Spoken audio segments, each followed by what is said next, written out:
নমস্কাৰ শিক্ষক শিক্ষয়িত্ৰীসকল, আপোনালোকে সকলোৱে জ্ঞাত যে BTR-ৰ যি LP-UP নিযুক্তি প্ৰক্ৰিয়া আকৌ অনুষ্ঠিত হ'ব।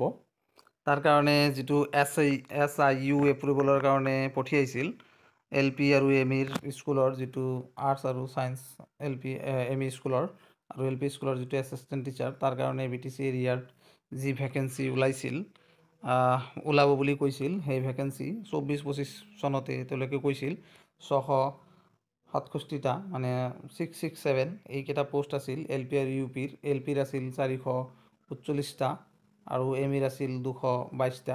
এইকেইটা পোষ্টৰ যি SIU এপ্ৰুভেল, তাৰ কাৰণে অলৰেডি BTC গভৰ্ণমেণ্টে বা BTR গভৰ্ণমেণ্টে অসমলৈ পঠিয়াইছিল বা ডিলৈকে পঠিয়াইছিল, ফাইনেন্স ডিপাৰ্টমেণ্টলৈকে পঠিয়াইছিল। তেওঁলোকে SIU এপ্ৰুভেলৰ কাৰণে মানে আবেদন কৰিছিল। গতিকে SIU এপ্ৰুভেল অলৰেডি আহি পালে চাগে। যিয়ে নহওক, এই SIU এপ্ৰুভেলৰ কাৰণে আপোনালোকে চাব, ছাবজেক্টখিনি ইয়াতে লিখা আছে যে SIU এপ্ৰুভেলৰ কাৰণে দিয়া হৈছে। তো SIU এপ্ৰুভেলৰ কাৰণে গুৱাহাটীলৈ পঠিয়াইছিল। তাৰ পৰা যি ওলালে, আপোনালোকে গম পালে যে এতিয়া 445 আৰু 222 টোটেল 667 এইকেইটা পোষ্ট LP আৰু ME স্কুলৰ কাৰণে ওলাব।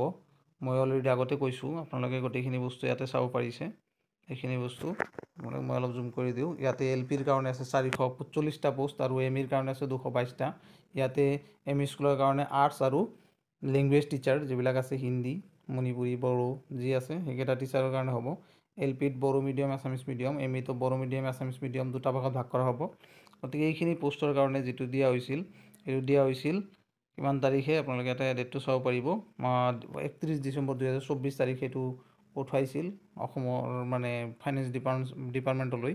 তেওঁলোকে SIU এপ্ৰুভেল দিয়া বুলি এতিয়া ফোনৰ আলোচনাত গম পোৱা গৈছে। গতিকে আপোনালোকে নিশ্চিন্ত মনে থাকক। বিহুৰ পিছত যিটো মানে এই SIU এপ্ৰুভেলৰ যিটো 667টা পোষ্ট আছিল, এই পোষ্টৰ আপোনালোকে ন'টিফিকেশ্যন পাব LP আৰু ME স্কুলৰ কাৰণে। গতিকে আপোনালোকলৈ এটা ভাল খবৰ। গতিকে আপোনালোকে এপ্লাই কৰিব পাৰিব। যেনেকুৱা 3rd গ্ৰেড আৰু 4th গ্ৰেডৰ অলৰেডি এপ্লাই চলি আছে। অলৰেডি এপ্লাই চলি আছে BTC আণ্ডাৰত। তেওঁলোকৰ কাৰণে বেলেগকৈ এক্সাম পাতিব BTC গভৰ্ণমেণ্টে বা BTR গভৰ্ণমেণ্টে। আৰু LP MEতো এক্সাম নহয়, তেওঁলোকে টেট পাছ কৰিলে, CTET হওক বা BTR টেটেই হওক বা অসম টেটেই হওক, গোটেইকেইটা টেট তাতে এলিজিবল হয়।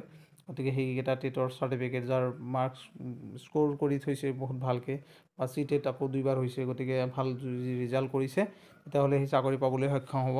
এইটো SIU এপ্ৰুভেল হৈ গৈছে। যিহেতু BTR ইলেকশ্যন আহি আছে, গতিকে ইয়াত এটা ভাল মানে পজিটিভ চাইন এটা আছে যে সোনকালে নিযুক্তি প্ৰক্ৰিয়া সম্পূৰ্ণ হৈ যাব। অলৰেডি GT আৰু PGTৰ কাৰণে ভেৰিফিকেশ্যন প্ৰক্ৰিয়া চলি আছে। গতিকে আপোনালোকে নিশ্চিন্ত মনে থাকক। বিহুৰ পিছত 100% আপোনালোকে 667টা পদৰ এডভাৰটাইজমেণ্টটো পাই যাব। এইটো অফিচিয়েল আপডেট এতিয়ালৈকে অহা নাই, কিন্তু 100% আপোনালোকে পাব। এইটো মই ক'লোঁ, আপোনালোকে মিলাই চাব।